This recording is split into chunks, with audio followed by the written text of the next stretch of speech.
എന്റെ വളരെ ചെറിയ കുട്ടിക്കാലത്ത് ഞാൻ കാണുന്നത് നാടകത്തിൽ അഭിനയിച്ചാലും പുസ്തകം വായിച്ചാലും അടികൊള്ളുന്ന സഹോദരനെയാണ്. അപ്പൊ ബാപ്പ അടിക്കുന്നത് നാടകത്തിൽ അഭിനയിക്കുന്നതിനാണ്, പുസ്തകം വായിക്കുന്നതിനാണ്, സാംസ്കാരിക പ്രവർത്തനം നടത്തുന്നതിനാണ്. അങ്ങനെ അടിച്ചിറക്കി അവസാനം പഠനം മുടങ്ങി അവൻ പ്രീ-ഡിഗ്രി വിദ്യാഭ്യാസം ഉപേക്ഷിച്ച് മുണ്ടേങ്കോട് ഫാമിലേക്ക് സൂപ്പർവൈസറുടെ പണിക്ക് പോകുമ്പോൾ അവന് ഭക്ഷണം കൊടുക്കാൻ പാടില്ല, വീട്ടിനകത്ത് കയറ്റാൻ പാടില്ല. അവന് വരുന്നത് കണ്ടാൽ വലിയ വടിയെടുത്തിട്ട് ഓങ്ങി നിൽക്കുന്ന ബാപ്പയുടെ ആ രംഗം ഇപ്പോഴും എന്റെ മനസ്സിലുണ്ട്. സാംസ്കാരിക പ്രവർത്തനം നടത്തി കഴിഞ്ഞാൽ അവൻ നരകത്തിലേക്ക് പോകുമെന്നുള്ള ആശങ്ക കൊണ്ടാണ്. ബാപ്പ ക്രൂരനായതുകൊണ്ടാണ് എന്ന് ഞാൻ വിശ്വസിക്കുന്നില്ല. കാരണം അവരൊക്കെ വിശ്വസിച്ച് വെച്ചത് ഇതൊക്കെ ചെയ്താൽ നാളെ നരകത്തിലേക്ക് പോകും. അങ്ങനെ എന്റെ മകൻ നരകത്തിലേക്ക് പോകാതിരിക്കണമെങ്കിൽ അവൻ അടിച്ച് നന്നാക്കിക്കൊള്ളണം എന്നുള്ള കാഴ്ചപ്പാട് വെച്ചിട്ടാണ്. എന്റെ കുട്ടിക്കാലത്തെ കുറിച്ച് പറയുമ്പോൾ തന്നെ എനിക്കുള്ള അനുഭവം, എന്റെയൊക്കെ വീട്ടിൽ ഇന്ത്യൻ യൂണിയൻ മുസ്ലിം ലീഗിന്റെ കട്ടപിടിച്ച യാഥാസ്ഥികത്വത്തിന്റെ നടുവിൽ ജനിച്ചു വളർന്ന ഒരാളാണ് ഞാൻ. വളരെ ചെറുപ്പത്തിൽ മറ്റുള്ളവർ ഡാൻസ് കളിക്കുന്നത് കാണുമ്പോൾ കുട്ടികൾ എന്നുള്ള നിലയിൽ സ്കൂളിൽ ഡാൻസ് കളിക്കാനുള്ള വലിയ ആഗ്രഹം തോന്നി. പക്ഷേ ഡാൻസ് കളിക്കാനുള്ള അനുവാദം ഒരു കാരണവശാലും കിട്ടില്ല എന്ന് 100% എനിക്ക് ഉറപ്പുണ്ടായിരുന്നത് കൊണ്ട് വളരെ ചെറിയ പ്രായത്തിൽ 5ാം ക്ലാസ്സിൽ പഠിക്കുന്ന സമയത്ത് ഞാൻ പഠിച്ചിരുന്ന ഒരു മുസ്ലിം മാനേജ്മെന്റ് സ്കൂള്, അവിടെ സ്കൂൾ കലാപരിപാടികൾ നടക്കുമ്പോൾ അത് യൂത്ത് ഫെസ്റ്റിവൽ ആയാലും കലാമത്സരങ്ങളായാലും അത്തരം കാര്യങ്ങളൊക്കെ നടക്കുമ്പോൾ വീട്ടിൽ നിന്ന് അവരുടെ രക്ഷിതാക്കൾ എൻ്റെ കുട്ടി നൃത്തം ചെയ്യുന്നതിന് എനിക്ക് വിരോധമില്ല എന്ന് എഴുതി കൊടുത്താൽ മാത്രമേ നൃത്തം ചെയ്യാൻ അനുവദിക്കുകയുള്ളൂ. അപ്പോൾ എൻ്റെ കൂട്ടുകാരികളൊക്കെ ഇങ്ങനെ പരിപാടികളിലൊക്കെ കൂടുന്നു എന്ന് വന്നപ്പോൾ എനിക്ക് വലിയ ആഗ്രഹം തോന്നി, ഒന്ന് ഡാൻസ് കളിച്ചാൽ എന്താണ്. അപ്പൊ ഡാൻസ് പഠിപ്പിക്കാൻ സീനിയർ വിദ്യാർത്ഥിനി തയ്യാറാവുകയും ചെയ്തു. ഞങ്ങളെയൊക്കെ ഡാൻസ് പഠിപ്പിച്ചു. പക്ഷെ ഒരു വലിയ പ്രശ്നമാണ്, കാരണം സ്റ്റേജിൽ കയറാൻ പറ്റില്ല. സ്റ്റേജിൽ കയറണമെങ്കിൽ ബാപ്പയുടെ അനുവാദം വേണം. അപ്പോ എൻ്റെ ഒരു കുഞ്ഞു മനസ്സിൽ തോന്നിയിട്ടുള്ള ഒരു കാര്യം, ബാപ്പയോട് ചോദിച്ചാൽ അനുവാദം കിട്ടുന്ന പ്രശ്നത്തെ കുറിച്ച് ചിന്തിക്കേ വേണ്ട. അപ്പൊ ഞാൻ എന്താ ചെയ്തതെന്ന് വെച്ചാൽ, സാധാരണ പ്രോഗ്രസ് കാർഡ് ഒപ്പിടാൻ വേണ്ടി കുട്ടികൾ പരീക്ഷ കഴിഞ്ഞിട്ട് വീട്ടിൽ ചെല്ലുമ്പോൾ ബാപ്പാര് വേഗം തിരക്ക് പിടിച്ച് ഇറങ്ങി പോകുന്ന സമയത്താണ് പ്രോഗ്രസ് കാർഡ് ഒപ്പിടിക്കുക. പക്ഷെ എന്നെ പഠിക്കുന്ന കാര്യത്തിൽ അങ്ങനെ എനിക്ക് വേണ്ടിയിരുന്നില്ല. അത്യാവശ്യം ക്ലാസ്സിലെ ബെസ്റ്റ് സ്റ്റുഡൻ്റ് ആയിട്ടൊക്കെ പഠിച്ചിരുന്നത് കൊണ്ട് പ്രോഗ്രസ് കാർഡ് വളരെ സന്തോഷത്തോടെ തന്നെ ബാപ്പാനോട് ഒപ്പിടിപ്പിക്കും. പക്ഷെ ഡാൻസ് കളിക്കുന്ന കാര്യം അങ്ങനെയല്ലല്ലോ. യാതൊരു കാരണവശാലും അനുവാദം കിട്ടില്ല എന്നുള്ളത് എനിക്ക് ഉറപ്പാണ്. അപ്പൊ ഞാനൊരു കാര്യം ചെയ്തു, ബാപ്പ രാവിലെ ഒരുങ്ങി പുറത്തേക്ക് പോവാൻ നേരെ ഗേറ്റിന്റെ പടിക്കലെത്തിയപ്പോ ഞാൻ പിന്നാലെ ഓടി ചെന്നിട്ട് പറഞ്ഞു, ബാപ്പ ഇതിന്റെ അടിയിലൊന്ന് ഒപ്പിട്ടേരി. ഞാൻ പറഞ്ഞു, എന്റെ കുട്ടി എനിക്ക് ഡാൻസ് കളിക്കാൻ സമ്മതമാണ് എന്ന് മേലെ ഞാൻ എഴുതി ചേർത്ത് ഗേറ്റിന്റെ അവിടുന്ന്. ബാപ്പ പഴയ 2ാം ക്ലാസ്സുകാരനായതുകൊണ്ട് പെട്ടെന്ന് വായിച്ചെടുക്കാൻ പറ്റില്ല, പത്രമൊക്കെ വായിക്കുമെങ്കിലും കുറച്ച് സമയം എടുക്കും. അപ്പൊ തിരക്ക് പിടിച്ചു പോകുന്ന സമയമായതുകൊണ്ട് അങ്ങനെ വായിക്കാൻ നേരം ഉണ്ടായിരുന്നില്ല. അപ്പൊ മൂപ്പരെന്ത് ചെയ്തു, വേഗം ഒപ്പിട്ട് തന്നു. അത് സ്കൂളിൽ കൊണ്ടുപോയി കൊടുത്തിട്ട് ഞാൻ ഡാൻസ് കളിച്ചു. പിറ്റേ ദിവസം ഡാൻസ് ഒക്കെ കഴിഞ്ഞിട്ട് വീട്ടിലേക്ക് തിരിച്ചു വരുമ്പോ എന്നോട് ചോദിച്ചു, നീ എന്നെ പറ്റിച്ചിട്ടാണല്ലേ ഡാൻസ് കളിച്ചത്, നീ ഡാൻസ് കളിച്ചു എന്ന് ഞാൻ അറിഞ്ഞല്ലോ എന്നുള്ള ആ ശകാരം അനുഭവിച്ച ഒരാളാണ് ഞാൻ.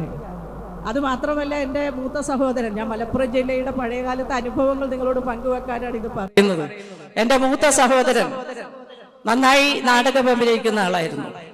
അപ്പൊ നാടകം എഴുതുകയും അഭിനയിക്കുകയും ചെയ്തു എന്നുള്ള ഒറ്റ കാരണത്താൽ, അതും പുരോഗമന ആശയമുള്ള നാടകങ്ങളാണ് അവതരിപ്പിക്കപ്പെടുന്നത് എന്നുള്ളത് കൊണ്ട് അന്ന് സ്ത്രീയായി വേഷം കെട്ട നടികളെ നമ്മുടെ മലപ്പുറം ജില്ലക്കകത്ത് അധികം കിട്ടാനില്ലാത്തത് കൊണ്ട് നിലമ്പൂരിൽ കുറച്ചുകൂടി പുരോഗമന ആശയമുള്ളവർ ആയിഷാത്തൊക്കെ പഴയ കാലത്ത് ഇറങ്ങി വന്നതാണല്ലോ.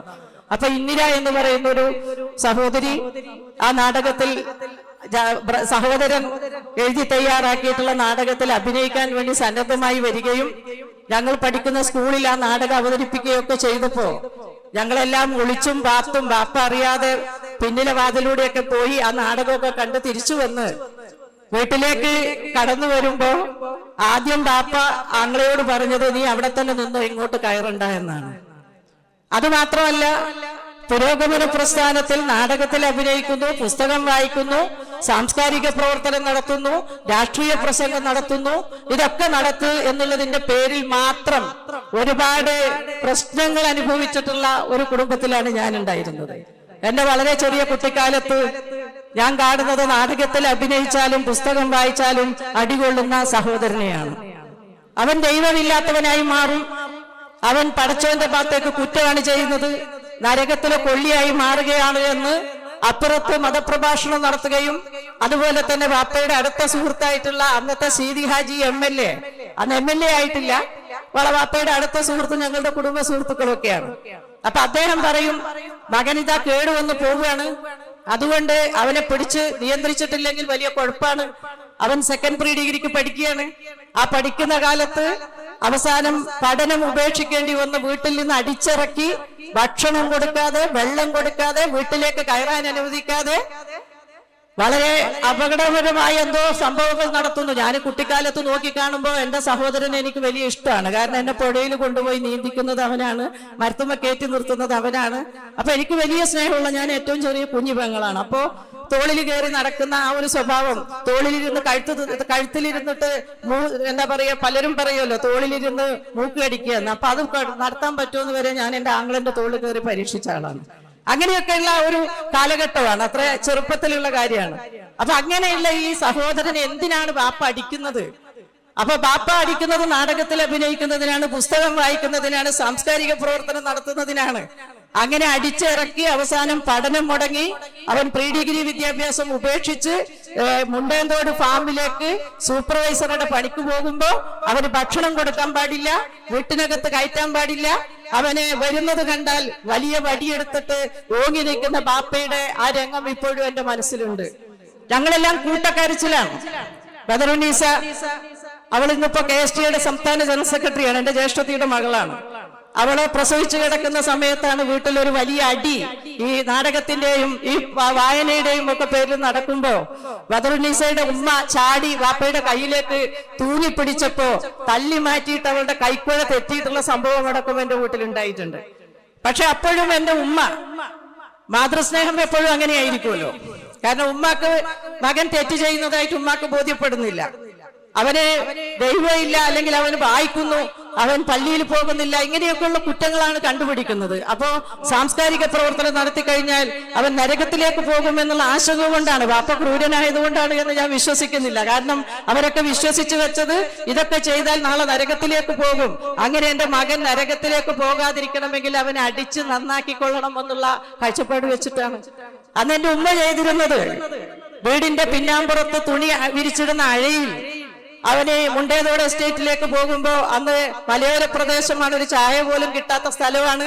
അപ്പൊ അവർക്ക് കഞ്ഞി വെക്കാനുള്ള അരി, ആ അരി ഒരു തോർത്തുമുണ്ടിനകത്ത് രാത്രി സമയത്ത് അത് കെട്ടി പിന്നാമ്പുറത്തെ മുറ്റത്തുള്ള അയലിൽ കെട്ടി തൂക്കിയിട്ട് രാവിലെ വെളുപ്പാങ്കാലത്ത് 6 മണിയാവുമ്പോ എന്റെ സഹോദരൻ വന്ന് ആ അരി എടുത്ത് കൊണ്ടുപോയിട്ട് മുണ്ടേന്തോട് എസ്റ്റേറ്റിൽ കഞ്ഞി കുടിച്ച് വളർന്നിട്ടുള്ള കഞ്ഞി വെച്ച് കുടിച്ചിട്ടാണ് അവൻ ജോലിക്ക് പോയിരുന്നത്.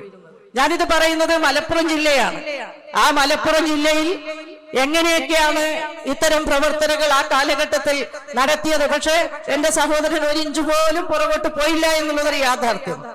ഇതിന്റെയൊക്കെ പേരിൽ ഒരുപാട് ആന്തരിക സംഘർഷങ്ങൾ ആ കാലഘട്ടത്തിൽ കുടുംബത്തിൽ ഉണ്ടാവുകയാണ്, ഒറ്റപ്പെടുത്തലുകൾ. ഞാനൊക്കെ വന്നു കഴിഞ്ഞപ്പോ തന്നെ ഉണ്ടായിരുന്ന ഒരുപാട് പുകിലുകൾ നിങ്ങൾ പലർക്കും ആളുകൾക്ക് അറിയുന്നുണ്ടാവും.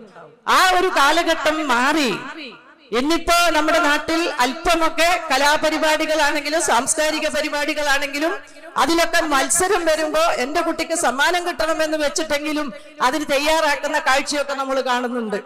അപ്പോ വളരെ വലിയ മാറ്റം, ഇതിനെയൊക്കെ എതിർത്ത് തോൽപ്പിക്കാൻ വേണ്ടിയിട്ട് ഇവിടുത്തെ പുരോഗമന പ്രസ്ഥാനങ്ങൾക്ക് കഴിഞ്ഞു എന്നുള്ളതും, നാടകമായാലും കലാസാംസ്കാരിക പ്രവർത്തനങ്ങളാണെങ്കിലും പൊതുപ്രസ്ഥാനത്തിന്റെ ഭാഗമായിട്ടുള്ള പുരോഗമന ആശയങ്ങൾ പ്രചരിപ്പിക്കുന്ന കാര്യത്തിലാണെങ്കിലും എല്ലാ യാഥാസ്ഥികത്വത്തെയും വെല്ലുവിളിച്ചുകൊണ്ട് അതിജീവിച്ച് മുന്നോട്ട് പോകാൻ വേണ്ടി ഇവിടുത്തെ പുരോഗമന പ്രസ്ഥാനങ്ങൾക്ക് കഴിഞ്ഞു എന്നുള്ളതും അതിന് നേതൃത്വം കൊടുക്കാൻ വേണ്ടി കഴിഞ്ഞതിന്റെ നേട്ടമാണ് നമ്മളൊക്കെ ഇന്ന് അനുഭവിച്ചുകൊണ്ടിരിക്കുന്ന സ്വാതന്ത്ര്യം എന്നുള്ളതും. നമുക്കിന്ന് അഭിപ്രായം പറയാനും, നമുക്കിന്ന് ഇടപെടാനും, നമുക്ക് ആടണമെങ്കിൽ ആടാനും പാടണമെങ്കിൽ പാടാനും ഒക്കെയുള്ള സ്വാതന്ത്ര്യം. അങ്ങനെയൊക്കെയാണ് നമ്മുടെ പഴയകാല ആളുകൾ ഒരുപാട് അടികൊണ്ടും ഒരുപാട് പീഡനങ്ങൾ ഏറ്റുവാങ്ങിക്കൊണ്ടുമൊക്കെ വെടിയൊച്ച കേട്ടുമൊക്കെയാണ് ഇങ്ങനെ നേടിയെടുത്തിട്ടുള്ളത് എന്നുള്ള യാഥാർത്ഥ്യം പ്രത്യേകിച്ച് നമ്മുടെ മലപ്പുറം ജില്ലയുടെ ചരിത്രത്തിൽ നമ്മൾ മനസ്സിലാക്കി പോകേണ്ട കാര്യമാണ്. അപ്പൊ ഞാൻ പറഞ്ഞു വരുന്നത്, ആ ഒരു അവസ്ഥയിൽ നിന്ന് വളരെ മുന്നോട്ട് വന്ന് നമ്മുടെ പുരോഗമന ആശയങ്ങളുള്ള ഇവിടെ ഒരുപാട് ആളുകൾ സംസാരിക്കാനുണ്ടെന്നുള്ളതുകൊണ്ട് ഞാൻ വിശദാംശങ്ങളിലേക്ക് പോകുന്നില്ല. നമ്മുടെ കേരളത്തിന്റെ സാംസ്കാരിക മേഖല നമ്മുടെ നാട്ടിലെ പുരോഗമന ആശയങ്ങളെ പരിപോഷിപ്പിക്കുന്നതിനും ജനങ്ങളെ ബോധവാന്മാരാക്കുന്നതിനും വലിയ സംഭാവനകൾ സാംസ്കാരിക നായകന്മാർ നായകന്മാരുടെ പ്രവർത്തനങ്ങളും നാടക പ്രസ്ഥാനത്തിന്റെ ആയാലും കഥാപ്രസംഗങ്ങളിലൂടെയായാലും സാംബവ ശിവനെ പോലെയുള്ള കഥികന്മാരൊക്കെ നടത്തിയിട്ടുള്ള പ്രവർത്തനങ്ങളായാലും തോപ്പിൽ ബാസിയുടെ നാടകങ്ങളാണെങ്കിലും ഏറ്റവും അവസാനം നമുക്കറിയാം നമ്മളുടെയൊക്കെ ഇപ്പോഴും ജീവിച്ചിരിക്കുന്ന തൃക്കളം കൃഷ്ണൻകുട്ടിയുടെ കഥാപ്രസംഗങ്ങളാണെങ്കിൽ പോലും അതൊക്കെ ഉണ്ടാക്കിയിട്ടുള്ള ഒരു രാഷ്ട്രീയ പശ്ചാത്തലം, അതൊക്കെ വളർത്തിക്കൊണ്ടുവന്നിട്ടുള്ള ഒരു പുരോഗമനപരമായ മണ്ണ് നമ്മുടെ നാട്ടിൽ ഒരുക്കിയെടുക്കുന്നതിൽ വലിയ സംഭാവനകൾ നൽകിയിട്ടുണ്ട് എന്നുള്ള കാര്യം നമ്മൾ ഈ സന്ദർഭത്തിൽ ഓർക്കുകയാണ്. ഇന്ന് വീണ്ടും അത്തരം ആശയപ്രചരണങ്ങൾക്കെതിരെ പല രീതിയിലുള്ള വെല്ലുവിളികളും ഉയർന്നു വരുന്ന ഒരു കാലഘട്ടമാണ്. ആ ഉയർന്നു വരുന്ന വെല്ലുവിളികളെ അതിജീവിച്ചുകൊണ്ട് നമുക്ക് ഈ പുരോഗമന പ്രസ്ഥാനങ്ങളും സാംസ്കാരിക പ്രവർത്തനങ്ങളും കൂടുതൽ ശക്തമായി ഇനിയും മുന്നോട്ട് കൊണ്ടുപോകേണ്ടതിന്റെ അനിവാര്യത കൂടുതൽ നമുക്ക് ബോധ്യപ്പെടേണ്ട ഒരു കാലഘട്ടമാണ് എന്ന് മാത്രം സൂചിപ്പിച്ചുകൊണ്ട് ഈ യോഗത്തിലെ എല്ലാവരെയും അഭിവാദ്യം ചെയ്തുകൊണ്ട് ഞാൻ എന്റെ വാക്കുകൾ ഉപസംഹരിക്കുന്നു. നിങ്ങൾക്ക് അഭിവാദ്യങ്ങൾ.